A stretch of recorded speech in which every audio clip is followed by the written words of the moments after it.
Sir हमारा private coaching classes का ये संगठन है, 2000 में बनाया था हमने। तो ये है कि जो प्राइवेट कोचिंग क्लासेस हैं और जो फॉर्मल एजुकेशन है वो दोनों एक ही हैं। दोनों का उद्देश्य एक ही है कि बच्चों को पढ़ाना, शिक्षा देना, ज्ञान देना और उनका करियर बनाना, ये दोनों का ये है। लेकिन क्या था कि कुछ सालों से ऐसा हो गया था पहले कि मीडिया में कि अलग अलग हो गया कि भाई कोचिंग क्लास अलग है और स्कूल और कॉलेजेस अलग हैं, ये दोनों अलग अलग काम करते हैं। लेकिन ये ऐसा है नहीं है। आज देखिए कितने सारे फेलिसिटेशन हमने किए और हम ये 2009 से कर रहे हैं। उसमें हम कॉलेज के टीचर्स को भी लेते हैं, प्रिंसिपल्स को भी लेते हैं, पब्लिशर्स को भी लेते हैं और जो कोचिंग क्लास के टीचर्स हैं उनको भी लेते हैं।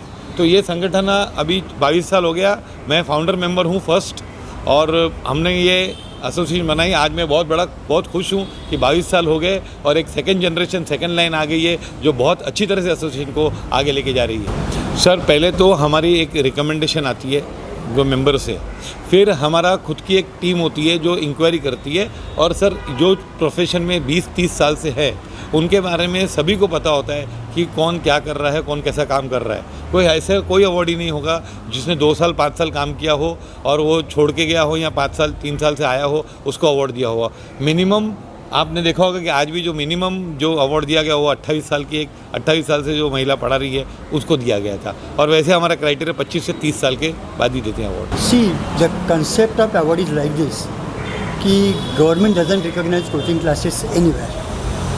ओके, स्कूल के टीचर को अवार्ड मिल जाता है for ever whatever services is rendering, लेकिन कोचिंग क्लास रिकॉग्नाइज नहीं है तो उनके टीचर को कहीं पे भी अवार्ड नहीं मिलता। तो उस हिसाब से हम लोगों ने सोचा चलो भाई जो कोचिंग क्लास इंडस्ट्री को सपोर्ट कर रहे हैं उन लोगों का सम्मान यहाँ पे होना चाहिए। बिकॉज मुझे लगता है कि आजकल के दौर में coaching class is a supplementary system. अभी आज सबके बच्चे हैं, भाई है, बहन है, कोई ना कोई किसी ना किसी कोचिंग क्लासेस में नॉर्मली जाता ही है। So I think coaching class is a need of the hour. तो ये सोच के हम लोगों ने देखा कि भाई गवर्नमेंट अगर कोचिंग क्लास टीचर को रिकॉग्नाइज नहीं कर रहा है तो हमारे लोगों को हम लोगों को ही रिकॉग्नाइज करना चाहिए। इसके लास्ट 7-8 साल से ये हम लोग कंडक्ट कर रहे हैं। तो उसमें हम लोग क्या करते हैं, जो सीनियर टीचर जिन लोगों ने 30 ईयर्स का सर्विस दिया है कोचिंग क्लास इंडस्ट्री को, उनको हम लोग यहाँ से फेलिसिटेट करते हैं। थोड़ा आउट ऑफ मुंबई जुड़ने के लिए मुंबई के बाहर जो कोचिंग क्लासेस है उनके पास से कोई एक टीचर को हम लोग लेते हैं। देन हम लोग जो पढ़ाते हैं किसी ऑथर के बुक से पढ़ाते हैं तो हमारे टीचिंग में उनका कंट्रीब्यूशन तो है। तो इसके लिए हम लोग ऑथर को भी इस फंक्शन में हम लोग इन्वाइट करते हैं और प्लस इन सब को सपोर्ट करने के लिए हम लोगों को बाकी लोगों का भी सपोर्ट मिलता है। जैसे हमारे स्पॉन्सर्स है, आप जैसे लोग हैं जो हम लोगों को सपोर्ट करते रहते हैं। तो this is our biggest function. So because of that हम लोग उनको यहाँ पे फेलिसिटेट करते हैं। तो that is the object for this. My name is Rajesh Kasat. मैं सेक्रेटरी हूँ इस संगठन का, महाराष्ट्र क्लास ओनर्स एसोसिएशन का। ये हमारा 2nd ईयर इस टीम का चल रहा है। एंड हमारे संगठन में हर 3 साल में नया टीम, नए लोग ऑफिस बेरर्स बनते हैं।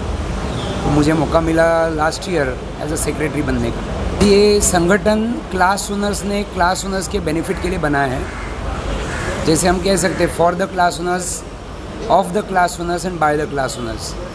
क्योंकि कोचिंग क्लासेस को गवर्नमेंट की डायरेक्ट कोई मान्यता नहीं है। इनफैक्ट काफ़ी सारे ऐसे मुद्दे हैं जिसके ऊपर क्लासेस चाहते हैं कि गवर्नमेंट उनको मान्यता दे, बट गवर्नमेंट के लिए कोचिंग क्लासेस एक पैरेलल एजुकेशन सिस्टम बन चुका है।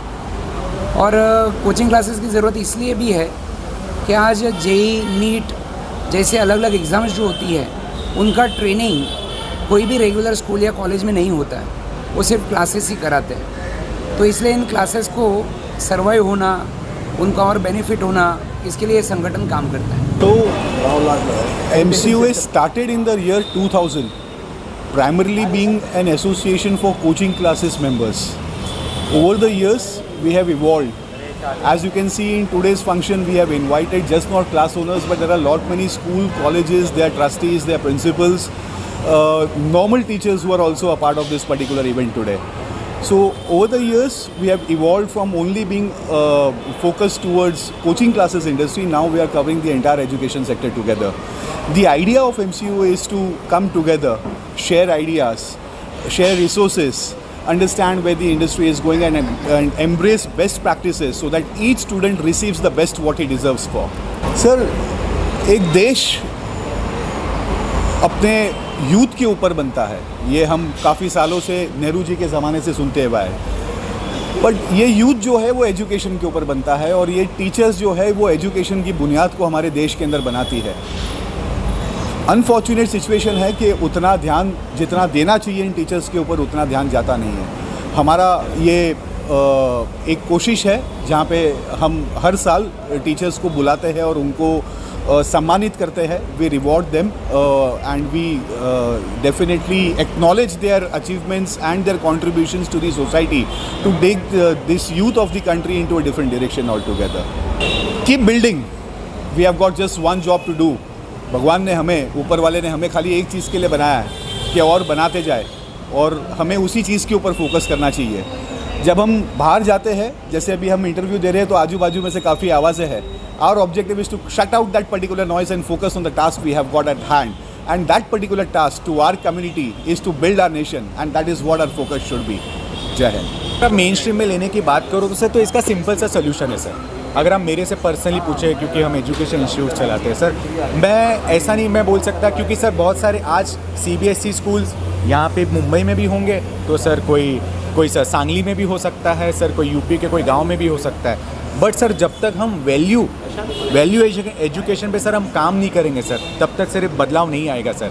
आज हमको हमारे बच्चों को इंस्पायर करना है, प्रेरित करना है और ट्रेन करना है कि भले ही टायर 2 टायर 3 सिटी से लोग आ रहे हैं, बट आपको उनको इक्वली रिस्पेक्ट देना है। जब तक सर हम वैल्यू एजुकेशन पे काम नहीं करेंगे सर, तब हमारी शिक्षा नीति सर दुनिया की सबसे अच्छी शिक्षा नीति है, लेकिन सर अगर हमने वैल्यू एजुकेशन पे काम नहीं किया सर, तो उसमें बदलाव आने की सर कोई गुंजाइश ही नहीं है सर। हम वैल्यू एजुकेशन पे काम करेंगे सर, बच्चों को हम अच्छे वैल्यूज़ देंगे, अच्छे प्रिंसिपल्स देंगे, हम बताएंगे कि कैसे ट्रीट करना है, राइट फ्रॉम सर मैं सिर्फ बच्चों की नहीं बात कर रहा। आज सर हम अपने लोअर लेवल जो स्टाफ होता है, हमारे प्यून्स को कैसे ट्रीट करना है, हमारे शिक्षकों को कैसे ट्रीट करना है, शिक्षकों में भी सर कॉम्प्लेक्स एक होता है, तो तभी सर वो बदलाव आएगा। मेरे हिसाब से sir it's all about value education, nothing else sir. नमस्कार, मैं दिनेश कुमार गुप्ता। यूट्यूब पर मेरा चैनल है Dinesh sir live study and other 2 channels. सारे मिला के पूरे महाराष्ट्र के हर गांव से लगभग 13 लाख से ज़्यादा बच्चे मेरे ज़रिए जो है मुफ्त में शिक्षा ले रहे हैं, फ्री एजुकेशन, वो भी 11th 12th। ऐसे जो साइंस स्ट्रीम के सब्जेक्ट हैं जो लाखों रुपए पैसे खर्च करने पड़ते हैं, वो सारी चीज़ें मेरे ज़रिए, जो काफ़ी रिमोट एरियाज़ हम कह सकते हैं, महाराष्ट्र के दूर दराज के क्षेत्र जहाँ पर अभी भी इंटरनेट की सुविधा नहीं है, ऐसे इलाकों तक मैं पहुँचा हूँ और वहाँ के बच्चों को फ़ायदा हो रहा है। लेकिन कहीं ना कहीं शहरी भाग जहाँ पर है, तो शिक्षा की बात करेंगे तो बच्चों को आगे जाने के लिए कोचिंग क्लास की एक ज़रूरत होती है, अच्छे टीचर्स का मार्गदर्शन चाहिए होता है, गाइडेंस चाहिए होता है। तो यहाँ पर जो कोचिंग क्लासेस ओनर्स हैं बहुत सारे, बहुत ही हाईली क्वालिफाइड होते हैं, लेकिन आज गवर्नमेंट सेक्टर में बहुत सारे काबिल टीचर्स को जगह नहीं मिल पाती, वो स्कूल हो या कॉलेज हो। तो ऐसे में क्या वो भूखा रहेगा टीचर? ऐसे में बहुत सारे जो टीचर्स हैं खुद ही आगे बढ़कर बच्चों को पढ़ाने के लिए अपना कोचिंग का व्यवसाय शुरू करते हैं, और बहुत बड़े पैमाने पर जो कोचिंग क्लासेस का जो स्वरूप है अब हो गया, जिससे बहुत सारे बच्चों को बहुत फ़ायदा